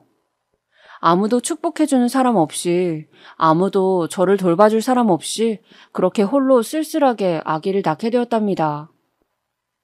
어쩌다 상황이 이렇게 급진적이 되었냐고 생각하실 수도 있어요. 사실상 솔직히 말을 하자면 저도 정에 이끌려 어린 나이에 실수를 하게 된 것은 맞아요. 그 부분은 저도 많은 후회를 하고 가슴을 치며 살아가고 있어요. 당시 화실에 다니던 무렵 김 선생님이 저를 좋게 본 것도 맞았지만 늘 의심하고 괴롭혀대는 사모님 때문에 힘들다는 말씀을 많이 하셨어요. 영수가, 나는 도저히 이 사람이랑 살 수 없어. 이전부터도 내가 여기 문화생만 들였다 하면 정말 죽일 듯이 나를 노려보고 맨날 괴롭히려 드는 거야. 너도 보면 알잖아. 벌써 여기 남자 문화생들만 천지잖아. 너 같은 젊은 여자 또래는 미옥씨, 순영씨 정도밖에 없어. 이전에 이 사람이 다 쫓아내버렸어. 이런 이야기를 들을 때 사실 저도 어쩌면 좀 경계해서 들어야 했는지도 모르겠어요. 하지만 저에게 있어서 김 선생님은 나이가 12살 차이가 나고 한창 어른처럼 느껴졌고 키도 크시고 당시 무척 완성된 어른 같은 이미지가 강했거든요. 업계에서도 자리를 잡아가시는 것 같았고 경제적으로도 여유로워 보이셨고요. 단지 결혼 생활이 너무 힘들어 작업이 잘 안 된다고 하시는데 저도 마음속으로 존경하는 마음은 있었기에 흔들렸던 것 같아요. 사실 사람들이 추측했던 상황과 전개와 전혀 다르게 저와 김 선생님 사이에 연결고리가 있기는 했었어요. 그 자체는 진실이 맞지만 단지 그들이 생각했던 경로는 틀렸다는 거예요. 하지만 결국 결론은 저는 마치 징벌처럼 당시에는 우리의 소중한 결실이라고 생각했던 임신을 하게 된 것이에요. 이 사실을 알릴 때쯤 김 선생님은 이미 저와 연락이 잘 되지 않았을 때였고 사모님이 시뻘건 눈을 하고 도사리고 있는 그 집에 찾아가서 알릴 수도 없었어요. 결국 어찌어찌 그 앞에 살던 슈퍼 아주머니를 통해 뭔가 말을 해보려다가 충격적인 사실을 듣게 되었어요. 아이고, 어쩌자고 그리 된 거야. 세상에, 아가씨처럼 꽃다운 나이에 이게 무슨 일이냐고. 있잖아. 사실 그 사모님 말이 틀린 건 아니야. 내가 봐도 재작년인가? 임신해서 나가는 아가씨 한 명을 본 적이 있거든. 그때도 사모님 들어눕고 난리도 아니었어. 하여간에 망할 놈의 남정네. 여자 없이는 못 사는데 어쩌자고 그렇게 가정을 꾸려서는 멀쩡한 여자들을 이렇게 피를 말리는 거야. 아가씨도 참 딱해서 어쩌노, 어? 평소 저한테 뭐 하나라도 더 챙겨주시던 아주머니셨는데 느지막이 부른 배를 안고 찾아갔을 때 눈이 둥그레지시더군요. 그러면서 손을 달달 떨며 초반에는 얼마 입도 못 여시는데 너무 예감이 좋지 않았어요. 역시나 이런 얘기를 듣고 나니 저는 갈수록 저에게 찾아오지도 않고 냉랭하게 대하던 김 선생님에 대한 확신이 생기게 되더군요. 결국 이 사람은 저 무서운 사모님의 말 그대로의 인간이었구나 하는 슬프고 불편한 진실을 말이에요. 슈퍼 아줌마는 정말 제가 너무 안타까우셨던지 가서 챙겨 먹으라고 계란이랑 미역 같은 걸 손에 집히는 대로 얼른 비닐봉다리에 싸주셨어요. 그걸 갖고 단칸방 작은 집으로 들어올 때 얼마나 울음이 나던지 버스 안에서 차창 밖을 보며 얼마나 많은 생각이 들었는지 몰라요. 아무튼 정말 여기저기 기댈 데가 없었고 나중에 아기 낳고 들어온 것을 안 집주인 아줌마 그리고 그쯤 어쩔 수 없이 제 작은 방으로 와 있던 큰언니가 약간 사정을 봐주었어요. 언니는 이때 무시무시한 형부 때문에 폭력성 강하고 노름도 잘하는 남편이 무서워 이리로 도망 나와 있었어요. 근데 한편으론 언니가 당시 했던 말이 가슴에 남아 아기를 재우고 밤새 별을 보고 멍하니 있던 날 울음이 왁 하고 터져 오르더군요. 영숙이 네 말이야. 아기 아빠가 누군지 모르는 거야? 아니면 아는데 말을 안 하는 거야? 하여간 너도 참 박복해. 그런데 말이야, 요 녀석한테는 그런 인생 물려주지 마라. 나는 자식 안 낳을 거야. 네 형부 무섭기도 하고 나 같은 인생 살까봐 안 낳을 거야. 니는 기왕 낳았으니까 이쁘게 잘 키워. 둘째 나는 자식 한 번 안 낳아보고 이모가 돼서 이게 뭐냐. 언니의 이 허심탄회한 넋두리 같은 말은 특별히 뭔가를 전달하고자 하는 말은 아니었지만 무척이나 제 가슴을 후벼 파는 듯 느껴지더군요. 이후로 저도 무척이나 서툴렀는데 24세 엄마가 된 저는 힘겹게 딸아이를 키우게 되었어요. 돌이 지날 무렵까지는 큰언니가 왔다 갔다 하면서 봐주었고 좀 시간이 지나니 언니도 어느새 아이를 갖게 되었지 뭐예요.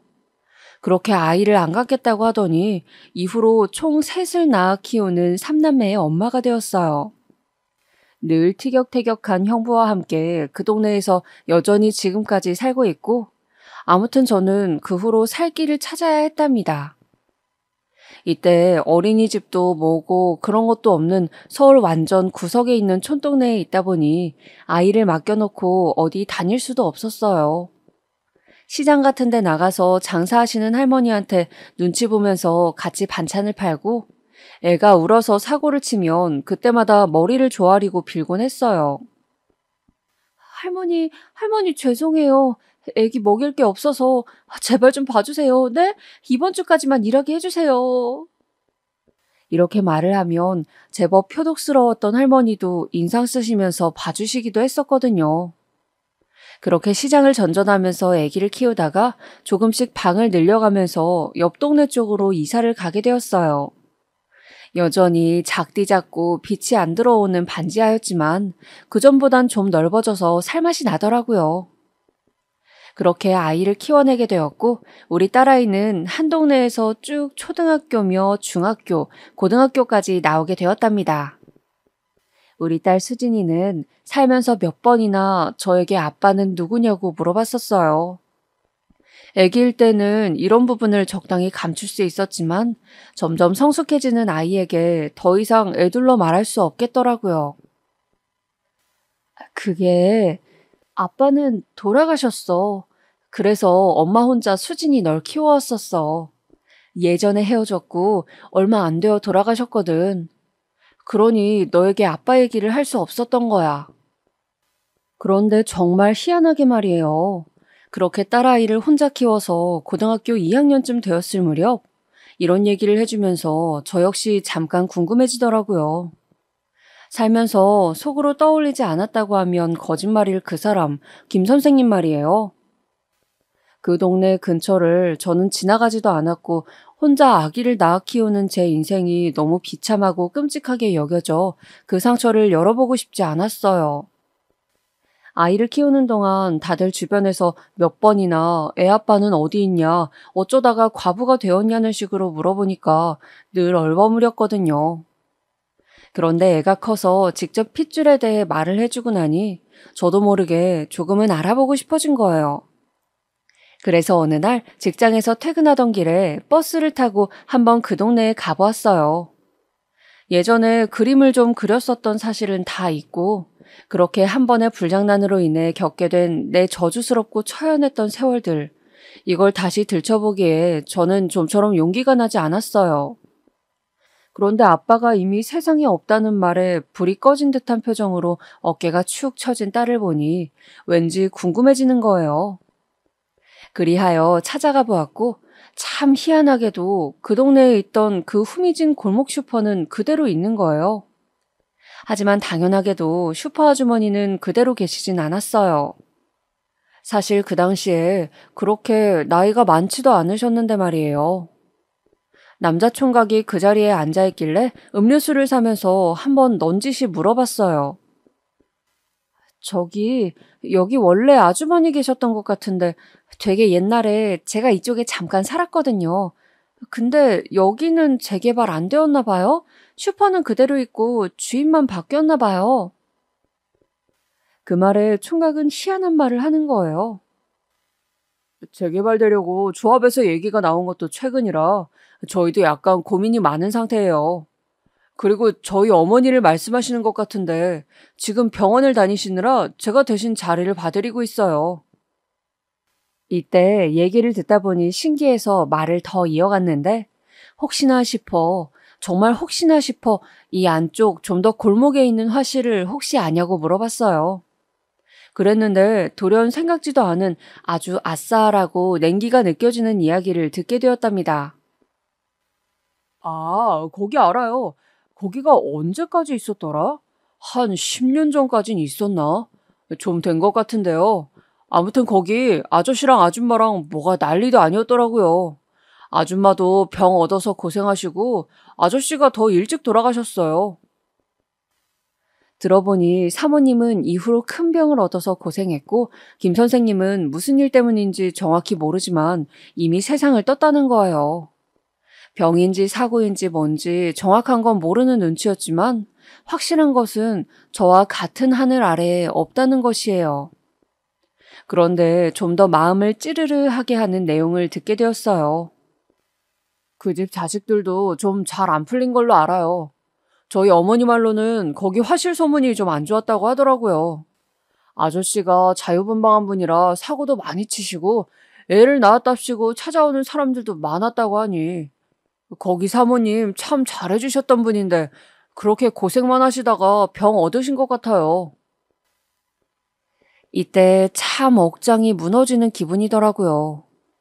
저에게 도깨비만큼 무섭게 느껴졌던 사모님의 얼굴을 제가 시간이 한참 지나 저 역시 자식을 키우고 낡을 만큼 낡게 되어 생각을 해보니까요. 이미 이때 저는 당시 사모님보다 나이가 훨씬 들어있는 셈이었잖아요. 저는 애초에 남편이란 존재가 없는 상태로 애아빠만 어딘가에 있다는 상태로 살아왔지만 새삼 사모님의 인생이 어땠을까 싶더군요. 그리고 딱 그때 한 번만 그 동네에 가본 뒤 저는 다시는 그곳을 가지도 그곳을 떠올리지도 않으며 억지로 누르면서 살아오게 되었어요. 이제 그 동네와 그 사람들은 이후의 얘기를 듣고 난 뒤 저에게 더욱 아픈 상처가 되어버렸거든요. 저의 아픔과 파란만장한 인생도 장난이 아니었지만 왠지 나에게 상처를 준 이보다 내가 상처를 주고 망쳐놓은 인생 같아서 다시 열어보기가 너무 겁이 났어요. 웬만하면 저 바닥 밑에 꽁꽁 묻어두고 다시는 수면 위로 올라오지 않기를 바라는 쓰레기 비닐처럼 그렇게 저는 잊고 살고 싶었고 실제로도 잊고 있었답니다. 하지만 말이에요. 인생이란 건 정말 녹록지가 않아요. 그리고 인생은 어딘가에서 반드시 뭔가를 마주하게 만드는 그런 힘이 있는 것 같아요. 살아있는 동안 반드시 자기 자신의 액면가 그대로 날 것 그대로 마주하게 만들어버리는 그런 것 말이에요. 저는 이미 혼자 아이를 키우고 별의별 취급을 다 받고 서름을 겪으면서 죗값을 치렀다고 생각했어요. 그게 너무 오만한 생각이었던 걸까요? 결국 저는 막다른 골목에서 제 자신을 다시 마주하게 되어버렸답니다. 하지만 너무 야속하게 느껴져요. 올 것이면 나에게 올 것이지 왜 나를 가장 아프게 하는 치부를 건드린 것일까요? 저희 딸은 몇 년 전에 결혼을 했어요. 풍족하게 키우진 못했지만 그래도 할 수 있는 교육은 다 시켰고 언제나 저에게 애달프고 아픈 그렇지만 참 기똥차게 이쁜 딸로 잘 키워내서 사회로 내보냈어요. 일단 결혼을 하겠다고 하는데 이제 막 20대 중반을 넘긴 나이라서 저는 나쁘지는 않다고 생각했어요. 하지만 한창 결혼이 다들 늦어지고 있고 예비 사위는 우리 딸과 8살 차이가 났거든요. 사실 급한 건 우리 딸은 아니었는데 서두르니 약간 서운하긴 했어요. 그래도 정식으로 상견례도 하고 반듯해 보이는 집에 시집을 보내게 되었으니 기분이 너무 이상했답니다. 그런데 한 가지 조금 걱정스러운 게 있었답니다. 바로 신혼집으로 보내는 게 아니라 시댁에서 2년 정도 살게 한다는 것이었어요. 이 부분에서 딸이 저를 얼마나 설득을 하고 또 하던지 본인이 좋다니 어쩔 수 없다지만 마음이 썩 좋진 않았어요. 왜 그래 엄마? 어디서 또 그런 오지랖을 듣고 온 거야? 우리 어머니 정말 좋으신 분이라니까? 우리 도련님도 그렇고 시댁도 2층 집이라서 우리 살 공간은 따로 만들어 두셨대. 오빠도 이렇게 살다가 금방 신혼집 얻어서 나갈 예정이라고 하고 엄마는 걱정할 게 하나도 없어. 어머니가 얼마나 잘해주시는데. 본인이 좋다고 하니 저도 이 이상 더 말릴 수가 없겠더라고요. 그렇게 해서 딸은 결혼을 하고 신혼생활을 시댁에서 시작하게 되었답니다. 저도 시집살이에 대한 정보가 많이 없는 터라 초반에는 뭐 아는 게 없었어요. 초반에는 잘 지내는 듯 했고 저도 시댁에 들어가 사는 딸에게 너무 많이 연락하기도 좀 그렇더라고요.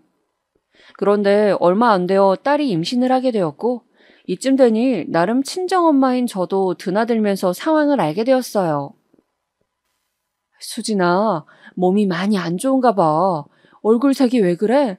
먹는 건 잘 먹고 있는 거야? 저도 임신했을 때 생각이 나면서 얼굴이 영 까칠하고 표정이 어두운 딸을 보니 마음이 무거웠어요. 딸은 입덧이며 이것저것 힘든 건지 기력이 없어 보이더군요. 엄마, 그냥 있는 거 잘 챙겨 먹고 있어. 그런데 몸이 많이 힘들어. 엄마한테 가 있고 싶다.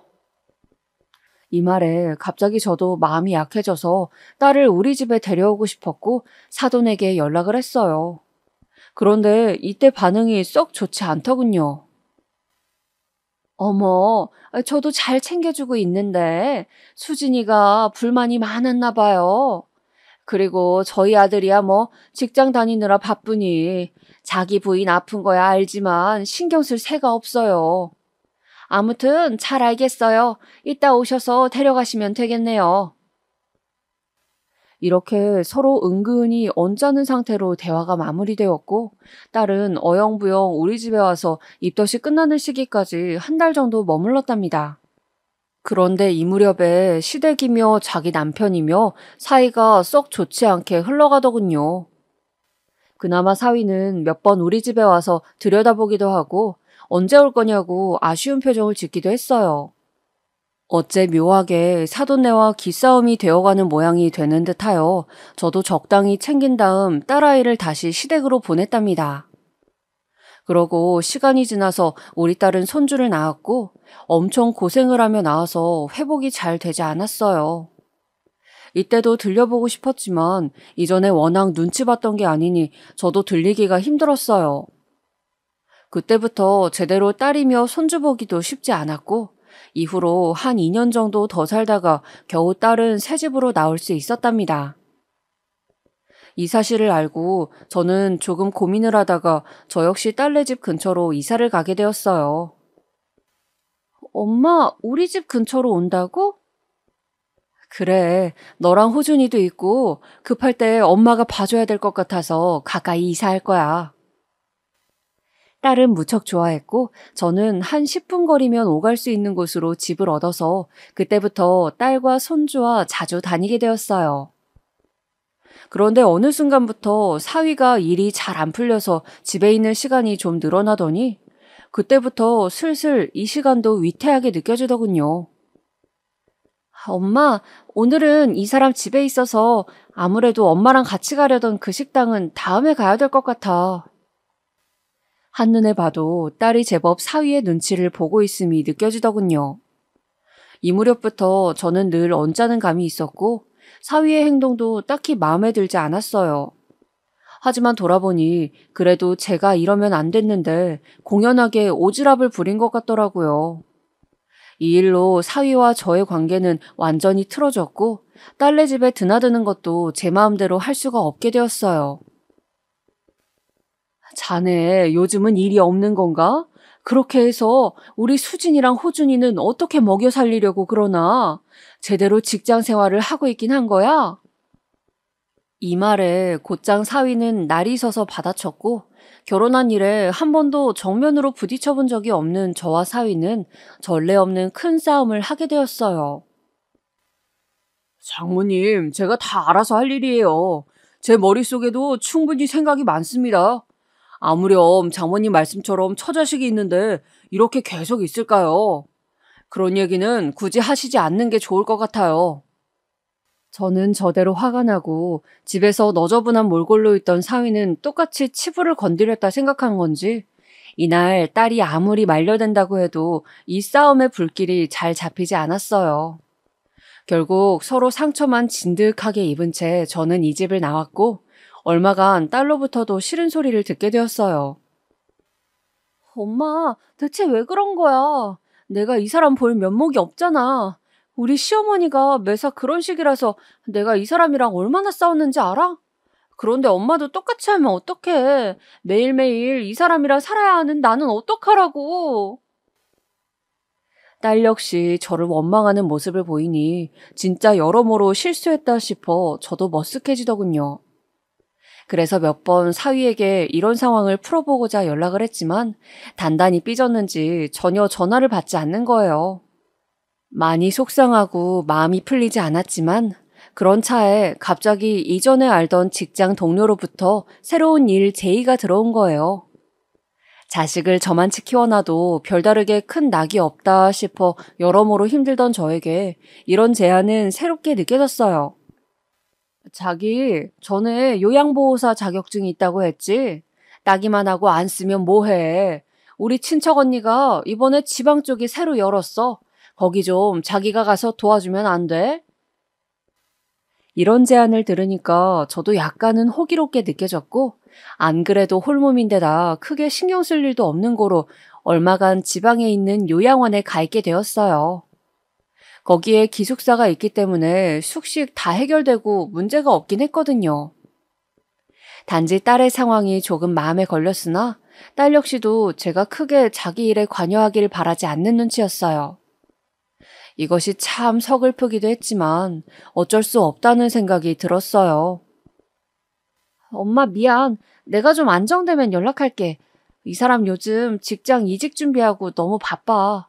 집에 잘 들어오지도 않고 눈만 마주치면 우리는 요즘 계속 다퉈.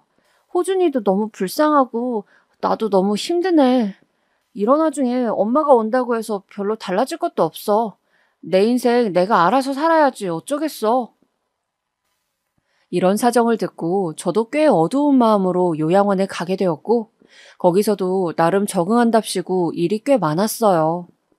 잘 안 맞는 직원분들과의 관계 때문에 무척 힘들었던 와중 내 나이도 얼마 안 있음 환갑인데 비슷한 또래부터 그 위까지 어르신들 모신다는 게 참 버겁게 느껴지더군요.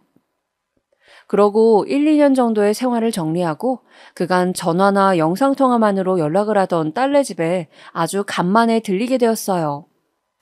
원래 살았던 작은 투룸은 집주인에게 말을 해서 그 사이만 세를 주었고 올라갈 때 다시 연락해서 어찌저찌 공간을 되찾게 되었어요.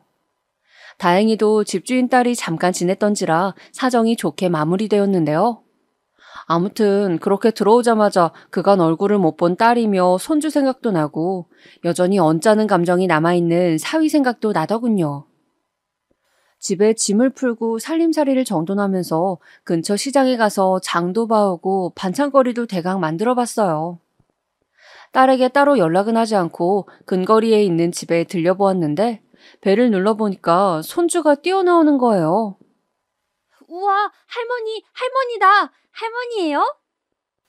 이렇게 토끼마냥 깡충깡충 뛰어대는 손주를 보니 어찌나 귀엽던지 반찬통 내려놓고 현관에서 들쳐안고 얼굴을 부비댔답니다. 그러고 들어갔더니 딸은 주방에 있다가 절 보고 아주 화들짝 놀란 거예요. 어머, 엄마, 언제 온 거야? 아니, 한 달 정도 더 있는다 하지 않았어? 어머머. 이러면서 연신 놀라길래 저도 웃으면서 반찬통을 식탁 위에 올려두었어요. 너네들 보고 싶어서 얼른 한 걸음에 달려왔지. 그 집 그대로 살 거고 엄마 짐 가방도 다 안 풀었어. 근데 여기서 광장시장 가서 장 봐가지고 급하게 나물이랑 다 해온 거야. 밥 안 먹었지? 얼른 먹자. 그래서 하나씩 열고 하는데 제 기분 탓이었는진 모르겠지만 국을 담고 나물을 정돈하는 딸의 표정이 썩 밝지는 않은 거예요. 그래서 얘가 또 사위랑 싸운 건지 아니면 뭐 언짢은 일이라도 있는 건지 약간은 신경 쓰이더군요. 일단은 그렇게 알고 식탁에 앉았고 그새 또 한두 살 먹어버린 포동한 손주를 보니까 마냥 너무 귀엽더라고요. 계란말이를 올려주면서 저도 한 입 먹으려고 하는데 옆에서 말없이 밥만 먹는 제 엄마를 두고 손주가 이상한 말을 하는 거예요. 처음에는 저야 당연히 잘못 들은 말인 줄 알았어요. 할머니, 우리 집에 엄마가 2명 있다요? 할머니도 이 할머니랑 산남동 할머니랑 2명이네? 순간 너무 흠칫해서 뭔가 했더니 할머니 얘기를 하는 걸 보니 제 친할머니와 저를 말하는 것 같더라고요. 근데 무슨 엄마가 2명이라는 건지 뭐 선생님이나 누구를 헷갈려 하나 싶었어요. 이 녀석 어디 가서 그런 말 잘못하면 안 돼? 사람들이 놀라. 밥 멀쩡히 먹고 무슨 헛소리야. 이러면서 제가 다시 한수를 뜨며 딸을 쳐다봤어요. 그런데 딸은 절 보더니 다시 손주를 힐끗 보고는 복잡한 표정을 짓는 거예요. 아까부터 딸 표정은 계속 안 좋은 게 어디 아프기라도 한가 싶은 와중에 다시 손주가 반박을 하더군요. 다른 분들이라면 이 말을 들었을 때 어떠셨을까요? 저는 순간적으로 손이 미끄러지면서 젓가락을 놓쳤고 다시 한번 손주의 눈을 빤히 보았어요. 얘가 왜 이런 헛소리를 하는지 알 수가 없었거든요. 아니야, 할머니. 우리 엄마 2명이야. 이 엄마도 있고 저기 안방 엄마도 있어. 순간적으로 제 얼굴엔 물음표가 엄청나게 많이 떠오르게 되었고 계속 손주에게 받아치며 야단을 쳤어요. 얘기 이 녀석, 아까부터 대체 무슨 소리를 하는 거야? 자꾸 그런 망할 소리 해대면 할머니한테 혼나? 왜 그래? 이렇게 말을 하면서도 도통 뭔가 싶어 안방 쪽에 저도 모르게 시선이 간 순간 손주가 자리에서 벌떡 일어나서 뛰어가는 거예요. 아, 진짜라니까? 할머니도 봐봐. 엄마, 맞잖아. 엄마! 이러면서 안방문을 벌컥 열어버리는 거예요. 전 너무 어이가 없어서 딸을 보고 한 소리를 했는데 왜 이렇게 답답하게 꿀먹은 벙어리 마냥 인상을 찌푸리고 있는 걸까요? 아니, 저 녀석 왜 저러는 거야? 네가 야단 좀 쳐라. 어디서 저런 몹쓸 장난을 치는 거냐고. 할머니! 순간적으로 공기를 찢어놓는 듯한 날카로운 손주의 목소리. 손주는 안방에 있는 붙박이장을 발로 걷어차며 여길 보라는 거예요. 어쩔 수 없이 의자를 쓱 밀고 일어났더니 딸은 계속 머리가 아픈지 얼굴을 부여잡고 숟가락을 놔버리더군요. 손주 장난을 받아주는 것도 정도 것이다 싶어 일단은 움직였고 알겠다 하면서 붙박이장을 쓱 여는 신용을 했는데요. 얼른 열고 닫으려던 저는 순간적으로 숨이 멈춘 듯 아주 찬찬히 계속해서 그 안을 보며 문을 더 밀고 열어낼 수밖에 없었어요. 이 녀석아, 할머니 똥개 훈련을 시켜도 아니? 손주의 성화에 못 이겨 어쩔 수 없이 열어본 그 장롱, 미닫이 문처럼 옆으로 쓱 밀면 열리던 그 문 말이에요. 그걸 열었을 때 제가 마주하게 된 건 그 안에 어지럽게 얽혀있던 옷가지나 이불 따위가 아니었어요. 그것보다 앞서 밀려나온 저와 나란히 눈이 마주쳐버린 엄연한 한 사람의 얼굴 때문에 가히 기절초풍하기에 이르렀습니다. 너무 숨죽여 그 눈을 마주한 탓에 제대로 소리도 못 지르고 그대로 털썩 주저앉고 말았어요. 한 4, 5초 눈을 응시하며 제가 계속 바라보았던 그 사람은 여자였고 우리 딸보다 조금 어리려나 싶은 한 아가씨였거든요. 계속 그 안에 있었던 건지 머리카락은 땀에 절어 이마에 송글송글 뭐가 맺혀 있었고 상기되어 있었고 겁에 질린 얼굴로 저를 보고 있었어요. 그러니 저도 순간적으로 물어볼 수밖에요. 누구? 이 이상 도저히 말을 뗄 수가 없더라고요. 장롱 안에 이불들과 옷가지 틈새 겨우 얼굴을 드러내고 있던 그 아가씨는 저만큼이나 당황해서는 말을 잇지 못하고 있었어요. 그렇게 저는 장롱 문 앞에 주저앉아 내 말이 맞지 않냐고 칭얼거리는 손주가 저를 흔들어대도 미동도 못한 채 그냥 그렇게 있었어요. 겨우 진정이 되고 거실로 나와 그 아가씨도 미적미적 거기서 기어나와 이게 대체 무슨 상황인 건지 대강의 내용들을 듣게 되었어요. 저부터도 일단은 딸을 붙잡고 모든 걸 묻지 않았겠어요? 도둑인 건지 뭔지 죽은 사람도 아닌 멀쩡한 사람이 그것도 우리 손주가 여기 이 사람이 있다는 걸 알고 있을 정도면 말이에요.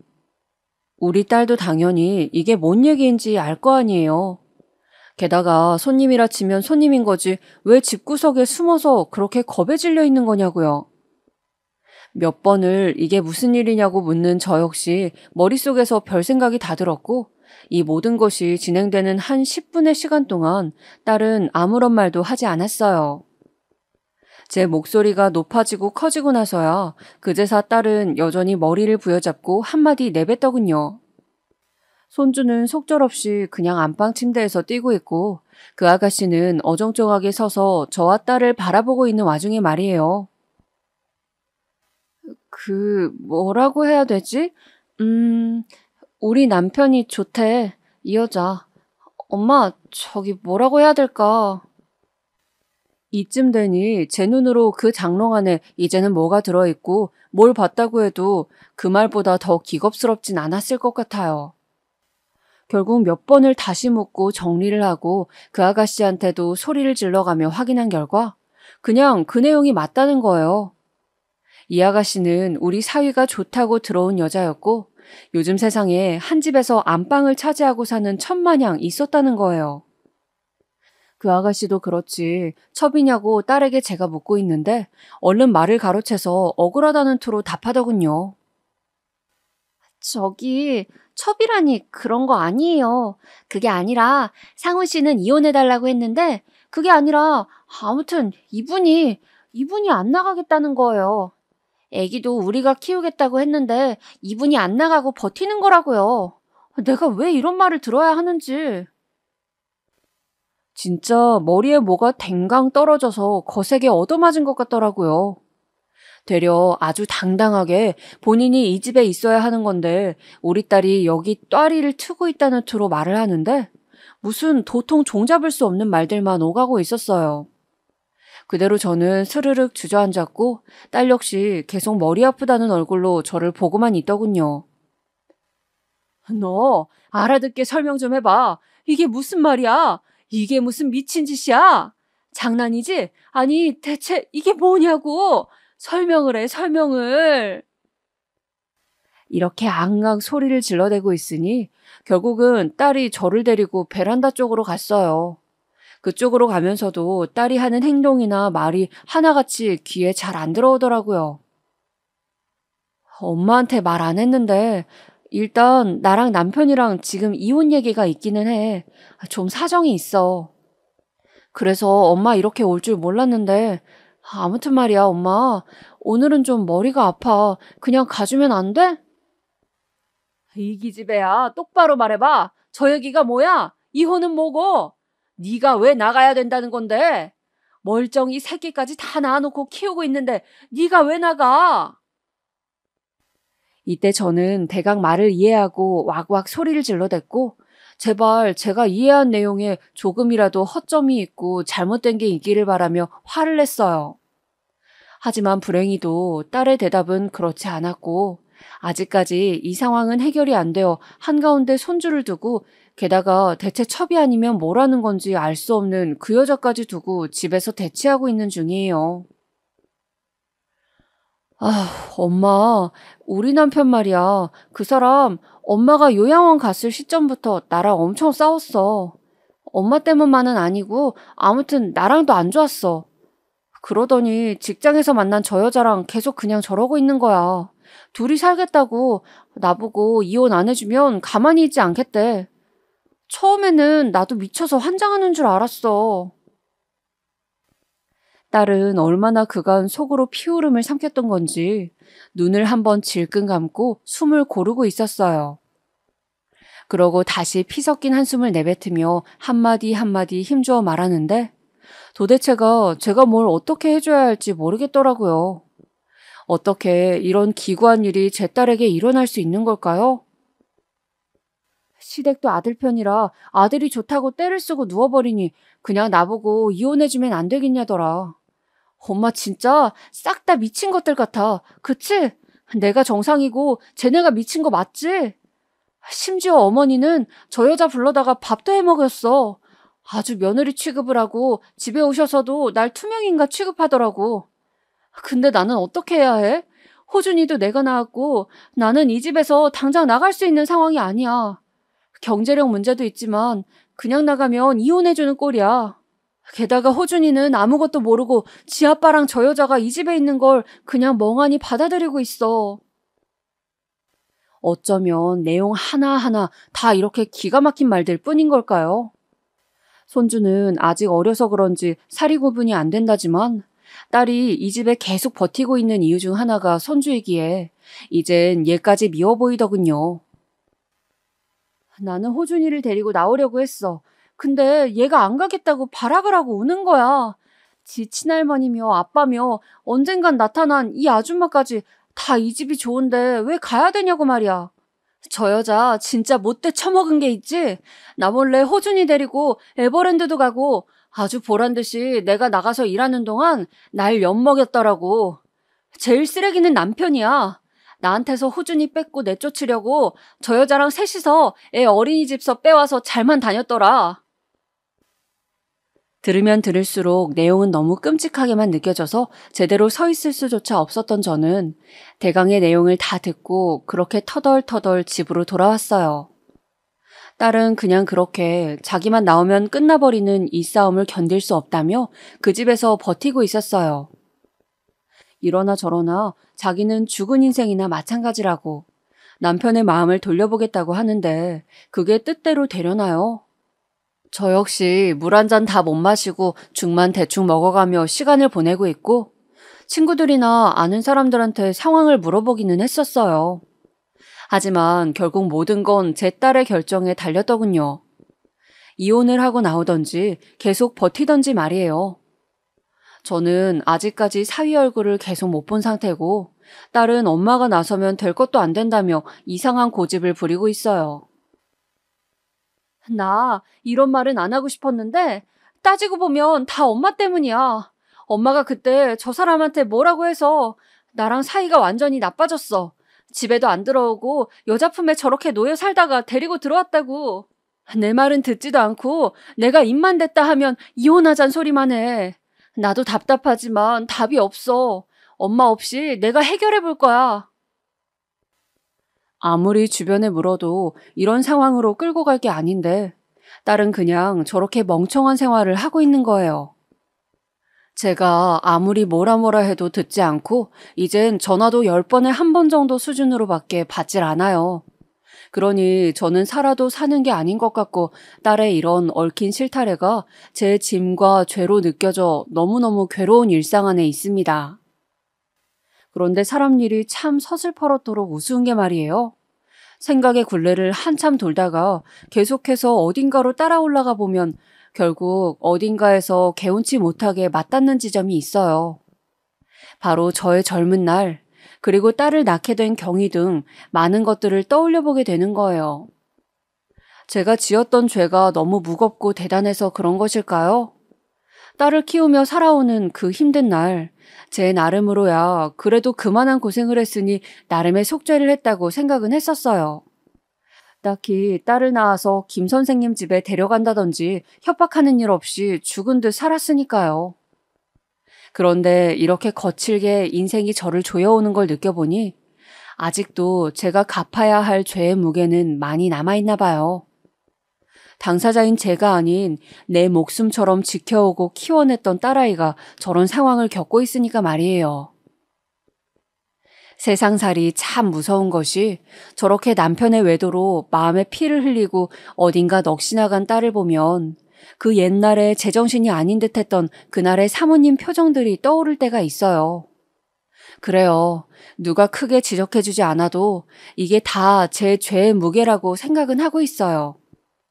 잘한 짓이라고 결코 생각하지 않고 큰 폐를 끼쳤다고 생각합니다. 하지만 그게 꼭 딸에게 이어져야 했을까? 왜 딸이 저렇게 무거운 짐을 지게 된 걸까? 이런 생각을 할 수밖에 없어요. 별개로 떨어뜨려 놓고 싶으면서도 현실에서 헤어나오지 못해 괴로워하는 딸을 보면 영락없이 제 엄마가 저지른 짓을 딸이 징벌을 받고 있구나 싶습니다. 그렇다면 이걸 계속 지켜보며 살아야 하는 것이 저에게 주어진 최종적인 벌인 걸까요? 저도 제 주제를 압니다만 계속해서 이렇게 살아야 한다는 것이 막연하게 느껴져요. 몇 번이나 이런 질문을 던졌다가도 딸의 고생의 무게를 보며 다시 입이 다물어지기도 하는 요즘입니다.